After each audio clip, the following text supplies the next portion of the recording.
네, 안녕하세요. 주식은 역시 기리기리세 기리십니다. 안녕하세요, 기리분들. 자, 오늘 증시도 코스닥은 조금은 아쉬웠지만 그래도 코스피는 좋은 흐름을 나타내고 있습니다. 연일 계속 올라가는 모습 보여주는데 어디까지 갈지 기대감을 가지고 오늘의 경제 뉴스 빠르게 끝내보도록 하겠습니다. 같이 공부하시죠. 렛츠 기릿!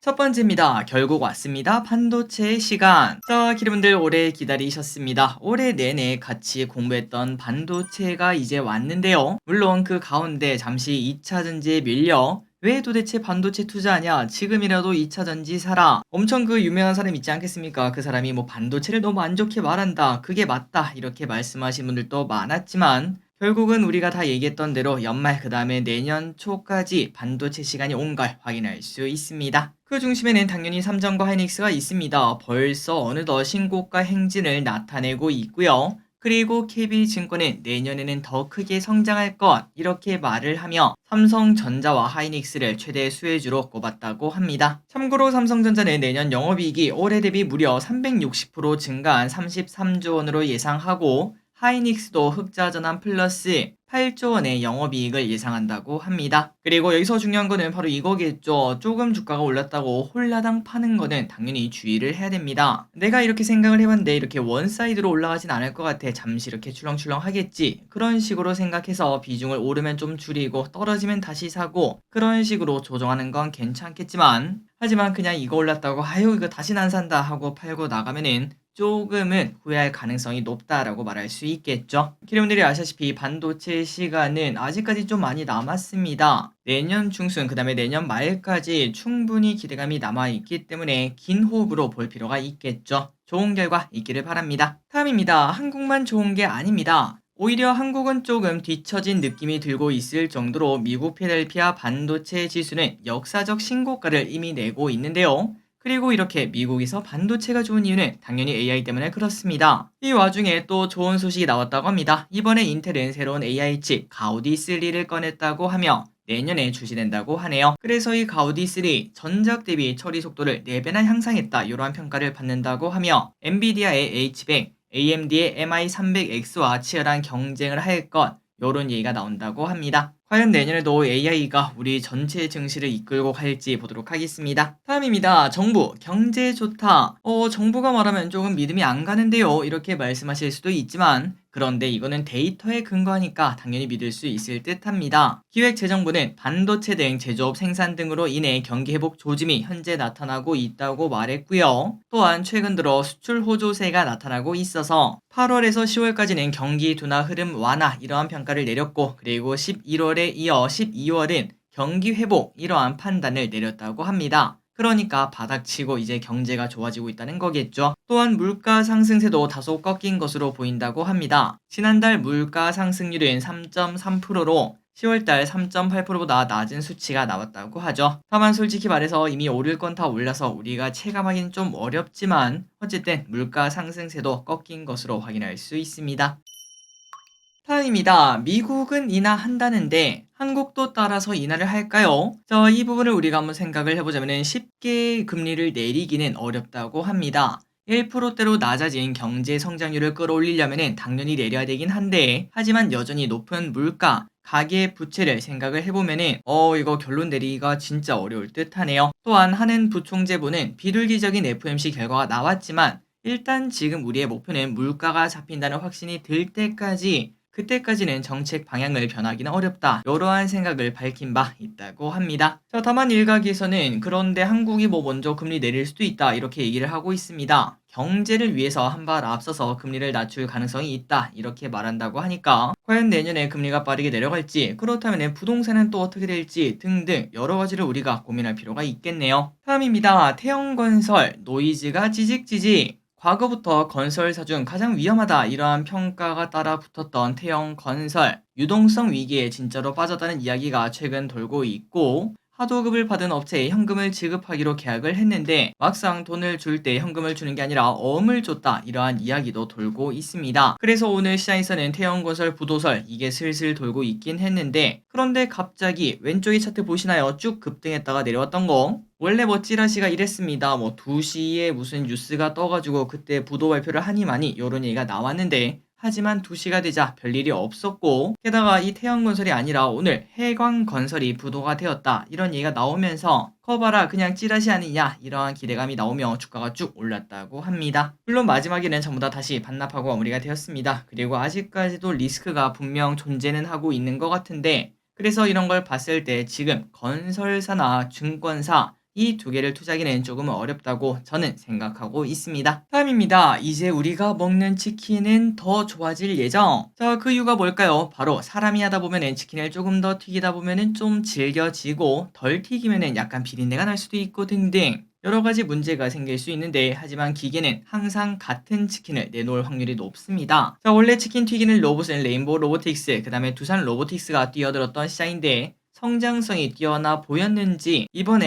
LG전자도 튀김을 조리하는 로봇 튀봇을 출시한다고 하네요. 그리고 앞으로는 하나 로보틱스도 만들 것으로 보인다고 하니까 어떤 로봇이 가장 잘 튀기는지 테스트도 해봐야 될 것 같습니다. 다음입니다. 로봇 관련 이야기 하나 더 보도록 하겠습니다. HL만도 주차 로봇 토입. 혹시 여러분들 주차 로봇 기억나시나요? 차 밑으로 그냥 이거 왼쪽에 보이는 요게 솔솔솔 들어가서 그대로 차를 들어올린 다음에 주차를 해주는 주차 로봇. 요 녀석이 내년 4월부터 성남시 판교에 투입된다고 합니다. 참고로 요 녀석의 장점은 주차 공간을 효율적으로 쓸 수 있고, 보통 주차를 하려면은 그 차가 빠져나갈 공간, 그런 것들이 필요하지 않겠습니까? 그런데 이 친구가 있다면은 테트리스처럼 주차 공간을 나름 효율적으로 당연히 쓸 수가 있겠죠. 게다가 더 중요한 거는 뭐 다른 선을 긋거나 그런 것도 필요 없이, 별도의 인프라 없이 바로 평평하기만 하면은 쓸 수 있다는 게 가장 큰 장점이라고 합니다. 그래서 앞으로 한 2, 3년 정도만 지나면은 대형마트, 그 다음에 아파트 등 주차 대란이 있는 곳에는 이러한 주차 로봇을 사용할 수 있는 그런 존이 생길 것도 예상해 볼 수 있습니다. 다음입니다. 조선주에 관련된 이야기 보도록 하겠습니다. 최근 조선주에 조금 걱정이 나오고 있습니다. 그건 바로 신조선 발주량이 감소했다, 이러한 소식이 나오며, 그러니까 말 그대로 배를 새로 만들어 주세요 하는 양이 좀 줄었다는 거겠죠. 그래서 이런 얘기가 나오자 야 이거 피크아웃 아니냐, 이런 걱정이 나온다고 합니다. 그리고 실제로 신조선가 지수도 45년 만에 살짝 꺾이는 모습을 나타내 이러한 걱정에 기름까지 붓고 있다고 하네요. 하지만 조선업계에서는 얘기가 좀 다르다고 하는데요. 고부가 가치 선박인 LNG 운반선, 암모니아, 에탄 등 가스선을 중심으로 수주릴리를 나타내고 있어 오히려 좋다, 이러한 얘기도 한다고 합니다. 그래서 조선주를 좋게 보는 사람들은 어차피 수주는 이미 3년치 꽉 차 있고 이제는 선별 수주를 할 때라며 긍정적인 시각을 유지한다고 하는데, 과연 조선주 앞으로도 올라갈 수 있을지 한번 보도록 할게요. 다음입니다. 주말 한파 소식 보도록 하겠습니다. 오늘 전국에 장대비가 내렸는데요. 이 비는 늦은 오후부터 먹기 시작한다고 합니다. 다만 수도권 등 중부와 남부 내륙에서는 내일 새벽까지 비나 눈이 내릴 수 있으니까 참고하시면 될 것 같고, 그리고 중요한 건 이겁니다. 이제 일요일 한파가 시작된다고 하는데, 17일 아침 기온은 강원 철원이 영하 17도, 서울이 무려 영하 11도로 이 정도면은 이제 아이스 아메리카노 먹는 사람들을 발견할 수가 없겠죠. 그리고 이뿐만 아니라 전국 대부분 지역에 한파특보가 내려질 예정이라고 하니까 여러분들 날씨 진짜 추운 거 대비하시기 바랍니다. 다음입니다. 다이소몰 1일 배송 시작. 자, 이거는 당연히 얘기를 안 할 수가 없었습니다. 다이소가 최근 한국 기업으로 바뀌었다라는 소식을 전해드렸는데, 이번에는 1일 배송을 도입해 한 차례 더 도약을 꿈꾼다고 합니다. 그럼 이제 앞으로 어떻게 되는가? 바로 매장을 물류센터로 활용해 1일 배송을 시작한다고 하며, 평일 오후 2시 전까지 주문하면은 다음날 배송해준다고 하네요. 다만 주말 및 공휴일은 제외가 되고 배송비는 3만원 이상 시 무료라고 하니까 참고하시면 될 것 같습니다. 그리고 저기리 또 이거 보자마자 바로 한번 창 봤습니다. 그러니까 바로 되더라고요. 내일 온다고 하고, 그리고 위에 말씀드렸다시피 배송비는 3만원 이상이 무료다 보니까 한국인 특 무조건 3만원 채워야 되지 않겠습니까? 야 그런데 다이소에서 3만원 쓰기 진짜 힘들더라고요. 사실 지금 필요도 없는데 어차피 나중에 쓰겠지 하면서 이것저것 사다 보니까 겨우 3만원 맞춰서 배송을 시켰습니다. 혹시나 여러분들도 다이소에서 살 거 있다면 한번 들어가 보시기 바래요. 다음입니다. 베이비몬스터 1억 뷰 돌파. YG 신인 걸그룹 베이비몬스터의 베터업 뮤비가 유튜브에 공개된 지 약 18일이 되었는데,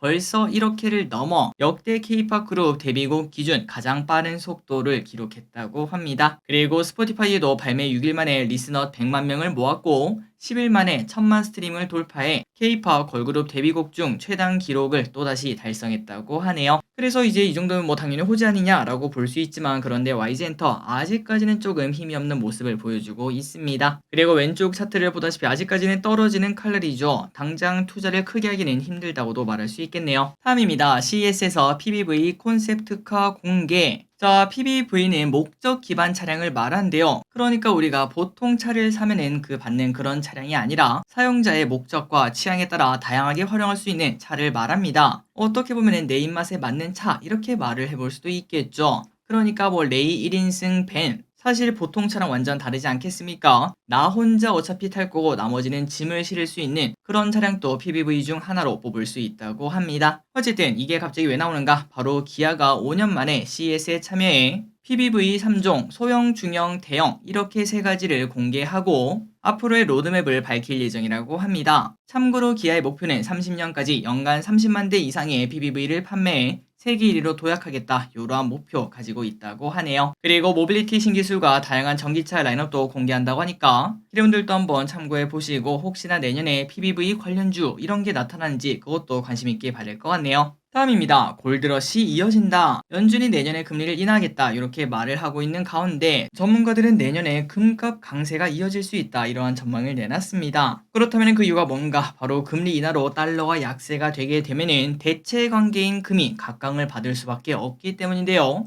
특히 국제 정세가 불안한 와중에 인하까지 된다면은 금 가격은 더 올라갈 것, 이러한 전망이 나온다고 합니다. 그래서 대신증권은 내년 하반기 금 가격이 온스당 2150달러까지 오를 수 있다, 이렇게 말을 했으며 하이투자증권은 단기적으로 강세 분위기가 이어질 것, 이렇게 얘기했다고 하네요. 다음입니다. 한국의 사회동향 2023. 통계청이 펴낸 한국 사회동향 2023에 보면은 코로나 후로 20대 부채 증가가 많이 늘어났다고 합니다. 이런 얘기 우리가 많이 봤죠. 그런데 실제로 데이터를 보면은 2018년부터 2022년까지 전체 가구 중 부채 보유 비율은 큰 변화가 없는데도 불구하고 20대 이하의 부채 보유 가구 비율은 무려 50%에서 60%로 증가했고, 실제로 부채 보유액 증가율만 보면은 20대가 93.5%로 2배나 늘어났다고 합니다. 그렇다면 20대 청년의 부채가 늘어난 이유가 뭔가? 바로 전월세 보증금이 많이 오른 영향이 있다고 하네요. 지속적으로 집값이 올라가다 보니까 그 부담은 20대가 많이 받는다고 볼 수 있고, 또 특이한 점이 있었는데 모든 연령층에서 이 기간 동안 소득이 늘은 걸 확인할 수 있지만, 그런데 20대만 감소하는 모습도 특이하게 나타났다고 합니다. 확실히 요즘에는 20대 환경이 그렇게 좋지 않다, 이런 얘기를 많이 볼 수 있네요. 다음입니다. 그러다 보니까 당연히 결혼을 안 하겠죠. 2014년 이후 전체적으로 결혼에 대한 긍정적 인식이 낮아지고 있고, 특히 20대 경우 남성 10명 중 4.2명, 그 다음에 여성 10명 중 2.7명만 결혼을 긍정적으로 본다고 합니다. 이런 상황이다 보니까 앞으로 결혼한 사람들은 갈수록 줄어들고, 안 그래도 인구도 없는데 줄어들겠죠. 게다가 출산율은 말해 뭐해 라는 얘기도 나오겠네요. 다음입니다. 공사채가 인기. 내년 금리 하락에 대한 기대감이 커지고 올해 회사채 시장이 사실상 발행이 마무리가 되며 공사채가 그 반사 이익을 누린다고 합니다. 14일 800억을 모집했던 한국토지주택공사 10년물 입찰에는 2,500억이 몰렸고, 철도공사의 700억 규모는 2,200억이 몰렸다고 합니다. 이 외에도 한국가스공사 1,700억은 4,900억, 5년물 700억짜리는 1,400억이 몰렸고, 숫자를 보다시피 엄청난 인기를 끌고 있다는 걸 확인할 수 있다고 하네요. 그리고 중요한 거는 이렇게 인기를 끌다 보니까 오히려 금리는 조금씩 낮아지는데도 불구하고, 그러니까 우리 공모주 생각하면 됩니다. 공모주 인기가 좋으면 공모가만 올리지 않겠습니까? 그런 것처럼 채권은 금리를 조금 떨어뜨리는데 그럼에도 인기가 터져나간다고 하네요. 그리고 이렇게 공사채 시장이 인기를 끌고 있는 이유는 아마도 금리가 이제 바로 또 내려간다, 이렇게 얘기하지 않겠습니까? 지금 사놓으면 충분히 돈 된다, 나중에는 금리 더 떨어질 거다, 여기에 베팅하는 물량이 많은 걸 볼 수 있습니다. 다음입니다. 개인 투자자의 폭풍 매도. 최근 개인 투자자의 과한 매도세가 나타나고 있습니다. 증시가 급등하고 있나 하고 봤더니 그 정도는 아닌데도 개인 투자자의 매도가 이어서 나오고 있죠. 그렇다면 그 이유가 뭔가? 정말 공교롭게도 딱 양도세 폐지, 이거를 기대하는 마음이 있었는데 이게 딱 사라지는 그 순간부터 개인 투자자의 매도세가 1조 원씩 튀어나오고 있는 걸 볼 수 있습니다. 게다가 중요한 거는 기대감에 팔지 않았던 물량이 이제부터는 쏟아질 수 있다는 거, 연말까지 가속화될 수 있다는 거, 이 부분이 매우 중요할 것 같은데요. 그래서 아마도 안 그래도 이제 환율도 떨어지면 외국인이 들어오는 이 와중에 개인이 팔고 나가면은 그 물량 외국인이 다 쓸어간다 라는 얘기도 해볼 수 있습니다. 조금은 아쉽다라고도 얘기해 볼 수 있겠죠. 마지막 소식입니다. 개인적으로 친환경 쪽은 내년까지 길게 보기는 어렵다라고 생각하는 파입니다. 그 이유는 기론들이 다 아시다시피 트럼프가 유리하다 이러한 이야기가 나올 때마다 트럼프 친환경 정말 싫어하지 않겠습니까? 흔들릴 게 분명하기 때문이죠. 그런데 오늘 호재가 나오면서 거토양이 터지는 모습이 나타났습니다. 미국 IRA 첨단 제조 생산 세액 공제 잠정 가이던스가 발표했는데 여기서 태양광 기업이 수혜를 받을 것 이러한 전망이 나왔다고 하네요. 그래서 오늘 하나솔루션이 급등했고 어제는 마침 HD 현대에너솔루션이 급등한 바 있는데 단기간 트레이딩은 가능하지 않을까라는 생각이 듭니다. 다만 길게 보기는 당연히 어려울 듯 하네요. 자, 오늘의 공부 여기까지 끝났습니다. 이번 주말 와 이렇게 쉬잖아 싶을 정도로 푹 쉬시고 주말부터 추워진다고 하니까 조심하시기 바랍니다. 지금까지 길이셨습니다. 빠이요.